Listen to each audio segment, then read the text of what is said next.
ਅਗਲੀ ਖਬਰ ਵੱਲ ਚਲੀਏ। ਬਹੁਤ ਸਾਰੇ ਜਿਹੜੇ ਟਰੱਕ ਯਾਰਡ ਆ, ਜਾਂ ਟਰੱਕ ਸ਼ਾਪਸ ਆ, ਜਾਂ ਜਿੱਥੇ ਆਪਾਂ ਟਰੱਕ ਪਾਰਕ ਕਰਦੇ ਹੈਗੇ ਆ, ਉੱਥੇ ਅੱਜ ਕੱਲ੍ਹ ਅੱਗਾਂ ਲੱਗਣ ਦੀ ਜਿਹੜੀਆਂ ਖਬਰਾਂ ਆ ਉਹ ਬਹੁਤ ਆ ਰਹੀਆਂ ਹੈਗੀਆਂ। ਐਲੀ ਆਇਓਵਾ ਦੇ ਵਿੱਚ ਇੱਕ ਟਰੱਕਿੰਗ ਯਾਰਡ ਸੀ, ਨਾਲ ਉਹਨਾਂ ਦੀ ਆਫਿਸ ਦੀ ਬਿਲਡਿੰਗ ਸੀ।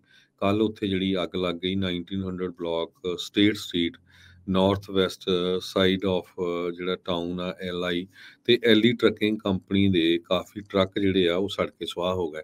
ਵੀ ਕੁਝ ਮਹੀਨੇ ਪਹਿਲਾਂ ਆਪਣੇ ਪੰਜਾਬੀਆਂ ਦੇ ਵੀ ਇੱਕ ਟਰੱਕ ਯਾਰਡ 'ਚ ਫਰਿਜ਼ਨੋ 'ਚ, ਫਿਰ ਇੱਧਰ ਲਿੰਕਨ ਅੱਗ ਲੱਗੀ ਸੀ। ਇੱਕ ਸਕੂਲ ਦੇ ਲਾਗੇ ਵੀ ਅੱਗ ਲੱਗਣ ਦੀ ਖਬਰ ਆਈ ਸੀ।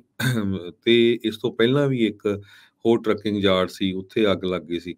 ਸੋ ਇਹ ਜਦੋਂ ਤੁਸੀਂ ਟਰੱਕ ਪਾਰਕ ਕਰਦੇ ਆ, ਇਹ ਸਾਰਾ ਕੁਝ ਧਿਆਨ ਰੱਖੋ। ਬਹੁਤ ਵਾਰ ਕੀ ਆ ਵੀ ਆਪਾਂ ਜਿਹੜੇ ਆ ਨਾ ਵਾਲੇ ਆਰਗੇਨਾਈਜ਼ ਨਹੀਂ ਚੱਲਦੇ ਹੈਗੇ। ਬਹੁਤ ਸਾਰੇ ਜਿਹੜੀਆਂ ਟਰੱਕਿੰਗ ਪਾਰਕਿੰਗ ਪਲੇਸਿਸ ਹੈਗੀਆਂ, ਉੱਥੇ ਮੋਬਾਈਲ ਹੋਮ ਹੁੰਦੇ ਆ, ਕੋਈ ਨਾ ਕੋਈ ਰਹਿੰਦਾ ਹੁੰਦਾ ਆ, ਕਈ ਵਾਰੀ ਗੈਸ ਦੇ ਟੈਂਕ ਹੁੰਦੇ ਆ, ਉਹ ਵੀ ਜਿਹੜਾ ਕਾਰਨ ਬਣ ਜਾਂਦੇ ਹੈਗੇ ਆ, ਸੌ ਜਾਂਦੇ ਆ। ਤੇ ਕਈ ਗੈਸ ਹੀਟਰ ਜਿਹੜੇ ਆਪਾਂ ਇਲੈਕਟ੍ਰਿਕ ਹੀਟਰ ਕਈਆਂ ਨੇ ਲਾਏ ਹਾਂਜੀ। ਹੁੰਦੇ, ਕਿਉਂਕਿ ਉੱਥੇ ਗੈਸ ਨਹੀਂ ਹੁੰਦੀ ਹੈਗੀ। ਸੋ ਇਹ ਸਾਰਾ ਕੁਝ ਬੜੇ ਧਿਆਨ ਨਾਲ ਰੱਖਣ ਦੀ ਗੱਲ ਹੈਗੀ ਆ। ਸੋ ਸਾਡਾ ਇਹ ਖਬਰ ਸਾਂਝੀ ਕਰਨ ਦਾ ਕਾਰਨ ਇਹ ਆ, ਮੈਂ ਤੁਹਾਨੂੰ ਇੱਕ ਉਦਾਹਰਨ ਦਿੰਦਾ ਵੀ ਇੱਕ ਟਰੱਕਿੰਗ ਯਾਰਡ 'ਚ ਅੱਗ ਲੱਗ ਗਈ ਤੇ ਉਹਨਾਂ ਦਾ ਜਿਹੜਾ ਟਰੱਕ ਆ ਉਹ ਸੜ ਕੇ ਸੁਆਹ ਹੋ ਗਿਆ। ਤੇ ਉਹ ਤੋਂ ਬਾਅਦ ਨਾਲ ਦੇ 4-5 ਟਰੱਕ ਵੀ ਜਿਹੜੇ ਸੜ ਗਏ, ਤੇ ਉਹਨਾਂ ਦਾ ਜਿਹੜਾ ਗੈਸ ਸੀ ਉਹ ਗਰਾਊਂਡ ਤੇ ਡਿੱਗ ਪਿਆ। ਨੈਚੁਰਲੀ ਗਰਾਊਂਡ ਦੇ ਉੱਤੇ ਫੈਲਣਾ ਹੀ ਸੀ ਜਦੋਂ ਟਰੱਕਾਂ ਨੂੰ ਅੱਗ ਲੱਗੀ। ਤੇ ਮੁੜ ਕੇ ਫਾਇਰ ਡਿਪਾਰਟਮੈਂਟ ਵਾਲੇ ਆਏ, ਉਹਨਾਂ ਨੇ 60-70 ਹਜ਼ਾਰ ਦਾ ਜਿਹੜਾ ਬਿੱਲ ਸੀ ਉਹ ਉਹਨਾਂ ਨੂੰ ਦਿੱਤਾ। ਉਸ ਤੋਂ ਬਾਅਦ ਉਹਨਾਂ ਨੇ ਇਹ ਕਿਹਾ ਵੀ ਜਿੱਥੇ-ਜਿੱਥੇ ਵੀ ਇਹ ਜਿਹੜਾ ਆਇਲ ਡਿੱਗਿਆ ਆ, ਇਹ ਤੁਹਾਨੂੰ ਸਾਰੀ ਜਿਹੜੀ ਸੋਇਲ ਆ ਇਹਦੀ ਰੀਮੀਡੀਏਸ਼ਨ ਕਰਨੀ ਪੈਣੀ ਆ।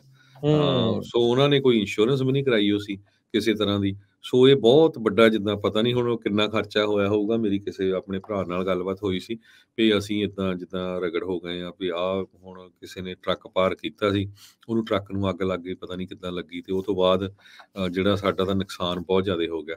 ਸੋ ਇਹ ਜ਼ਰੂਰ ਧਿਆਨ ਰੱਖੋ। ਬਾਕੀ ਜਿੱਥੇ ਟਰੱਕ ਪਾਰਕਿੰਗ ਪਲੇਸਿਸ ਹੁੰਦੀਆਂ ਉਹਨਾਂ ਨੂੰ ਵੀ ਜ਼ਰੂਰ ਇੱਦਾਂ ਦਾ ਧਿਆਨ ਰੱਖਣਾ ਚਾਹੀਦਾ ਵੀ ਕੱਲ੍ਹ ਨੂੰ ਇੱਦਾਂ ਦੀ ਕੋਈ ਅਨਫੋਰਚੂਨੇਟ ਚੀਜ਼ ਵਾਪਰਦੀ ਆ, ਤੇ ਜੇ ਆਇਲ ਡਿੱਗਦਾ ਆ ਤੇ ਉਹ ਨੈਚੁਰਲੀ ਜਦੋਂ ਫਿਰ ਫਾਇਰ ਡਿਪਾਰਟਮੈਂਟ ਨੇ, ਐਨਵਾਇਰਨਮੈਂਟਲ ਸਰਵਿਸਿਜ਼, ਹੈਲਥ ਡਿਪਾਰਟਮੈਂਟ ਵਾਲਿਆਂ ਨੇ ਆਉਣਾ ਹੀ ਆ।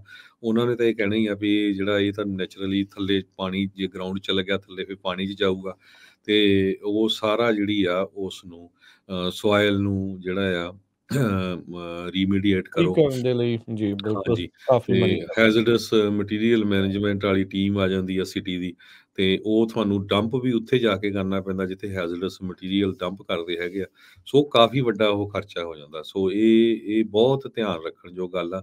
ਆਪਾਂ ਬਹੁਤ ਵਾਰੀ ਜਿਹੜੇ ਇਦਾਂ ਦੀਆਂ ਨੁਕਤੇ ਦੇ ਉੱਤੋਂ ਨਹੀਂ ਦੇਖਦੇ, ਇਹ ਕਹਿ ਦਿੰਦੇ ਆ ਵੀ ਠੀਕ ਆ ਆਪਣੇ ਕੋਲ ਟਰੱਕ ਸਟਾਪ ਆ ਜਾਂ ਟਰੱਕ ਪਾਰਕਿੰਗ ਦੇ ਵੱਡੇ ਵੱਡੇ ਯਾਰਡ ਹੈਗੇ ਆ, ਪਰ ਇਹ ਸਾਰੇ ਕਾਸੇ ਦੇ ਲਈ, ਕਵਰ ਕਰਨ ਦੇ ਲਈ ਉੱਥੇ ਫਾਇਰ ਐਕਸਟਿੰਗੁਇਸ਼ਰ ਹੈਗੇ ਆ, ਰੱਖੇ ਆ ਜਾਂ ਨਹੀਂ ਆ। ਵੈਸੇ ਤਾਂ ਹਰ ਟਰੱਕ ਦੇ ਕੋਲ ਹੁੰਦਾ ਹੈ ਫਾਇਰ ਐਕਸਟਿੰਗੁਇਸ਼ਰ, ਫਿਰ ਵੀ। ਤੇ ਜੇ ਇਦਾਂ ਦੀ ਅਨਫੋਰਚੂਨੇਟ ਚੀਜ਼ ਵਾਪਰ ਜਾਂਦੀ ਆ ਤੇ ਕਿੱਦਾਂ ਉਸ ਨੂੰ ਜਿਹੜਾ ਕੰਟਰੋਲ ਕਰਨਾ ਹੈ, ਇਹ ਸਾਰਾ ਧਿਆਨ ਰੱਖਣਾ ਰੱਖਣਾ ਚਾਹੀਦਾ। ਚਾਹੀਦਾ। ਕਾਰਨ ਇਹ ਆ ਵੀ ਹਰ ਰੋਜ਼ ਕੋਈ ਨਾ ਕੋਈ ਖਬਰ ਆ ਰਹੀ ਹੈ ਵੀ ਅੱਜ ਇੱਥੇ ਟਰੱਕਿੰਗ ਯਾਰਡ 'ਚ ਅੱਗ ਲੱਗ ਗਈ ਆ, ਇੱਥੇ ਟਰੱਕਿੰਗ ਸ਼ਾਪ ਨੂੰ ਅੱਗ ਲੱਗ ਗਈ ਹੈਗੀ ਆ, ਕਿਉਂਕਿ ਉੱਥੇ ਨੈਚੁਰਲੀ ਆਇਲ ਹੁੰਦਾ ਹੈਗਾ। ਤੇ ਬਿਲਕੁਲ ਜਿਹੜੇ ਇਦਾਂ ਦਾ ਖਤਰੇ ਵਾਲੀਆਂ ਚੀਜ਼ਾਂ ਜਿਹੜੀਆਂ ਉੱਥੇ ਪਈਆਂ ਹੁੰਦੀਆਂ ਜੀ। ਕੁਛ ਕਾਲਰ ਵੀ ਆਪਣੇ ਨਾਲ ਜੁੜ ਰਹੇ, ਆਪਾਂ ਉਹਨਾਂ ਦੇ ਵੀ ਵਿਚਾਰ ਲੈਂਦੇ ਹਾਂ। ਸਰੋਤੇ ਤੁਸੀਂ ਵੀ ਕਾਲ ਕਰ ਸਕਦੇ ਹੋ 408-272-5200 ਦੇ ਉੱਤੇ। ਜਿਹੜੀ ਖਬਰ ਆਪਾਂ ਪਹਿਲਾਂ ਕਰ ਰਹੇ ਸੀ ਉਸ ਦੇ ਬਾਬਤ ਜਤਿੰਦਰ ਕਾਲੀਆ ਜੀ ਕਹਿੰਦੇ ਵੀ ਇੱਥੋਂ ਇਹ ਕਲੀਅਰ ਹੁੰਦਾ ਜਿਹੜਾ ਐਕਸੀਡੈਂਟ ਦੀ ਗੱਲ ਸੀ ਵੀ ਟਰੱਕ ਨੂੰ ਕਦੀ ਵੀ ਰਾਈਟ ਤੋਂ ਓਵਰਟੇਕ ਨਹੀਂ ਕਰਨਾ ਚਾਹੀਦਾ। ਆਪਣੇ ਨਾਲ ਜੁੜੇ ਨੇ ਸਾਹਿਬ ਸਿੰਘ ਜੀ, ਸਤਿ ਸ਼੍ਰੀ ਅਕਾਲ ਜੀ। ਹੈਲੋ, ਹਾਂਜੀ ਭਾਈ, ਸਤਿ ਸ਼੍ਰੀ ਅਕਾਲ ਭਾਜੀ।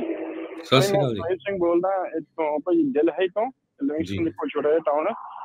ਜੀ। ਭਾਈ ਜਿੱਦਾਂ ਤੁਸੀਂ ਹੁਣ ਇੰਸੀਡੈਂਟ ਸ਼ੇਅਰ ਕੀਤਾ ਨਾ, ਜਿੱਦਾਂ ਯਾਰਡ ਵਿੱਚ ਟਰੱਕਾਂ ਨੂੰ ਅੱਗ ਲੱਗੀ, ਭਾਜੀ ਮੈਂ ਵੀ ਇੱਕ ਗੱਲ ਕੱਲ ਹੀ ਹੈਪਨ ਹੋਇਆ ਮੇਰੇ ਨਾਲ ਵੀ ਇੱਦਾਂ।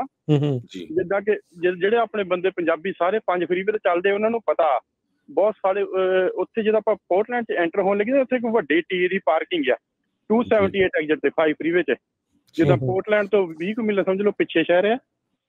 ਕੱਲ ਭਾਈ ਜਿੱਦਾਂ ਆਪਾਂ ਸੁੱਤੇ ਸੀ ਸਾਰੇ ਜਣੇ ਰਾਤ ਨੂੰ, ਸਵੇਰੇ 5:30 ਵਜੇ ਇੱਦਾਂ ਹੈਪਨ ਹੋਇਆ ਭਾਜੀ, ਇੱਕ ਟਰੱਕ ਨੂੰ ਨਾ ਅੱਗ ਲੱਗ ਗਈ। ਅੱਛਾ। ਟਰੱਕ ਸਟਾਪ ਦੀ ਪਾਰਕਿੰਗ ਦੇ ਵਿੱਚ ਹੀ। ਜੀ ਜਿੱਦਾਂ ਮੈਂ ਤਾਂ ਜਿਹਦਾ ਇੰਨਾ ਸ਼ੁਕਰ ਮਹਾਰਾਜ ਦਾ ਕਹਿ ਲਓ ਵੀ 5:30-6 ਵਜੇ ਸੀ, ਮੋਸਟਲੀ ਬੰਦੇ ਸਾਰੇ ਜਾਗਦੇ ਹੁੰਦੇ ਉਸ ਟਾਈਮ ਨਾ। ਤੇ ਭਾਜੀ ਉਹ ਟਰੱਕ ਨੂੰ ਉੱਥੇ ਅੱਗ ਲੱਗ ਗਈ ਯਾਰਡ ਦੇ ਵਿੱਚ, ਉੱਥੇ ਟੀਏ ਦੀ ਪਾਰਕਿੰਗ ਦੇ ਵਿੱਚ। ਉੱਤੇ ਭਾਜੀ ਸਾਰੇ ਜਣੇ ਜਾ ਕੇ ਭੱਜ ਦੌੜ ਕਰਕੇ, ਮੈਂ ਜਿੱਦਾਂ 5-6 ਟਰੱਕ ਥੋੜੇ ਸਾਈਡ ਦੇ ਉੱਤੇ ਖੜਾ ਸੀ, ਮੈਂ ਵੀ ਆਪਣਾ ਟਰੱਕ ਕੱਢਿਆ, ਮੈਂ ਭੱਜਿਆ ਭਾਜੀ। ਜੀ ਸਾਰੇ ਜਾਣੀ ਕਿ ਆਪਣੇ ਭੱਜੇ ਬੰਦੇ ਹਨ। ਬਚਾਅ ਹੋ ਗਿਆ? ਇਹ ਜਿਹੜਾ ਕਿ ਇਹ ਹਾਂ ਬਚਾਅ ਹੋ ਗਿਆ ਤਾਂ ਭਾਜੀ। ਉਹ ਜਿਹੜਾ ਟਰੱਕ ਸੀਗਾ ਉਹ ਡਰਾਈਵਰ ਦਾ ਵੀ ਬਚਾਅ ਹੋ ਗਿਆ, ਉਹਦਾ ਅਨਫੋਰਚੂਨੇਟਲੀ ਸਮਝ ਲਓ ਵੀ ਟਰੱਕ ਸਾਰਾ ਸੜ ਗਿਆ, ਪਰ ਉਹ ਨਿਕਲ ਆਇਆ ਬਾਹਰ। ਪਹਿਲੀ ਗੱਲ ਭਾਜੀ ਇਹ ਹੈ ਵੀ ਜਦੋਂ ਤੁਸੀਂ ਰਾਤ ਨੂੰ ਸੌਂਦੇ ਵੀ ਹੁੰਦੇ ਨਾ, ਇਹ ਚੀਜ਼ ਦਾ ਭਾਜੀ ਖਿਆਲ ਰੱਖੋ, ਜਿਹੜਾ ਟਰੱਕ ਤੁਹਾਡੇ ਨਾਲ ਵੀ ਆ ਕੇ ਕੋਈ ਪਾਰਕ ਲਾਉਂਦਾ, ਉਹਨੂੰ ਉੱਠ ਕੇ ਭਾਜੀ ਨਿਗਾਹ ਮਾਰ ਲਓ ਮਾੜੀ ਜੀ। ਇਹ ਵੇਲੇ ਤੁਹਾਡਾ ਕੋਈ ਕਸੂਰ ਨਹੀਂ ਉਹਦਾ। ਤੇ ਮੋਸਟਲੀ ਇੱਕ ਮਿਹਨਤ ਹੀ ਆ ਭਰਾਵਾਂ ਨੂੰ, ਜਿਹੜੇ ਰੀਫਰ ਜਾਂ ਕੋਈ ਇਹ ਹੁੰਦੇ ਨਾ ਜਿੱਦਾਂ ਪੁਰਾਣੇ, ਜਿੱਦਾਂ ਕੈਲੀਫੋਰਨੀਆ ਵਿੱਚ ਬੰਦ ਹੋਏ ਉਹਨਾਂ ਦਾ ਖਿਆਲ ਰੱਖੋ ਮੋਸਟਲੀ। ਤੇ ਜੇ ਭਾਜੀ ਟਰੱਕ ਤੁਹਾਨੂੰ ਲੱਗਦਾ ਵੀ ਜਿਹੜਾ ਤੁਹਾਡੇ ਕੋਲ ਟਰੱਕ ਆ ਕੇ ਖੜਾ, ਉਹਨੂੰ ਵੀ ਭਾਜੀ ਨਿਗਾਹ ਮਾਰ ਲਓ ਹਨਾ, ਵੇਲੇ ਵੇਲੇ ਉੱਠ ਕੇ। ਜੇ ਵੇਲੇ ਏਦਾਂ ਹੁੰਦਾ ਤੁਹਾਡਾ ਕੋਈ ਕਸੂਰ ਨਹੀਂ ਹੁੰਦਾ, ਉਹ ਜਿਹੜਾ ਟਰੱਕ ਹੁੰਦਾ ਉਹਨੂੰ ਅੱਗ ਸੁੱਤੇ ਪਏ ਦੇ ਅੱਗ ਲੱਗੀ ਭਾਜੀ ਜੀ। ਇਸ ਲਈ ਜਦੋਂ ਆਪਾਂ ਬੇਫਿਕਰ ਹੋ ਕੇ ਸੌਂ ਵੀ ਜਾਂਦੇ ਆ ਨਾ, ਫਿਰ ਵੀ ਤੁਸੀਂ ਭਾਜੀ ਨਾਲ ਦੇ ਟਰੱਕ ਨੂੰ ਵੀ ਇੱਕ ਵਾਰੀ ਵਾਚ ਕਰ ਨਜ਼ਰ ਜ਼ਰੂਰ ਮਾਰੋ। ਬਿਲਕੁਲ ਨਜ਼ਰ ਜ਼ਰੂਰ ਮਾਰ ਲਿਆ ਕਰੋ ਭਾਜੀ। ਉਹ ਜਿਹੜੇ ਆਪਣੇ ਬੰਦੇ ਸੁੱਤੇ ਘੱਟੋ ਘੱਟ 30-35 ਪੰਜਾਬੀ ਬੰਦੇ ਸੀਗੇ ਉੱਤੇ ਖੜੇ, ਉਹਨਾਂ ਨੂੰ ਸਾਰਿਆਂ ਨੂੰ ਪਤਾ ਜਿਹੜਾ ਕੋਈ ਇੰਸੀਡੈਂਟ ਹੋਇਆ। ਹਾਂਜੀ ਭਾਈ ਬਸ ਭਾਈ ਮੈਂ ਇਹੀ ਕਹਿਣਾ ਭਾਈ। ਧੰਨਵਾਦ ਜੀ, ਧੰਨਵਾਦ, ਬਹੁਤ ਸ਼ੁਕਰ ਹੈ। ਇੱਕ ਦੂਜੇ ਦੀ ਹੈਲਪ ਜ਼ਰੂਰ, ਜਿੱਦਾਂ ਭਾਈ ਸਾਹਿਬ ਕਹਿ ਕੇ ਗਏ ਆ ਨਾ, ਇਹ ਜ਼ਰੂਰ ਬਹੁਤ ਚਾਹੀਦਾ, ਕਿਉਂਕਿ ਆਪਣਾ ਤੇ ਖੂਨ ਦੇ ਵਿੱਚ ਆ। ਆਪਾਂ ਤਾਂ ਕਿਸੇ ਦਾ ਵੀ ਜਿਹੜਾ ਨੁਕਸਾਨ ਨਹੀਂ ਦੇਖ ਹੁੰਦਾ, ਸਹਿਮ ਦੇ ਪਈ ਨਹੀਂ, ਕਿਸੇ ਦਾ ਹੋਣਾ ਨਹੀਂ ਚਾਹੀਦਾ। ਤੇ ਜ਼ਰੂਰ ਜਿਸ ਤਰ੍ਹਾਂ ਉਹਨਾਂ ਨੇ ਕਿਹਾ ਵੀ ਜਦੋਂ ਆਪਾਂ ਪਾਰ ਕਰਦੇ ਹਾਂ ਆਲੇ ਦੁਆਲੇ ਜ਼ਰੂਰ ਦੇਖਿਆ ਕਰੋ, ਤੇ ਰੱਬ ਨਾ ਕਰੇ ਕੋਈ ਅਨਫੋਰਚੂਨੇਟ ਇੱਦਾਂ ਦੀ ਗੱਲ ਵਾਪਰਦੀ ਆ, ਤੇ ਇੱਕ ਦੂਜੇ ਦੀ ਹੈਲਪ ਜ਼ਰੂਰ ਕਰੋ।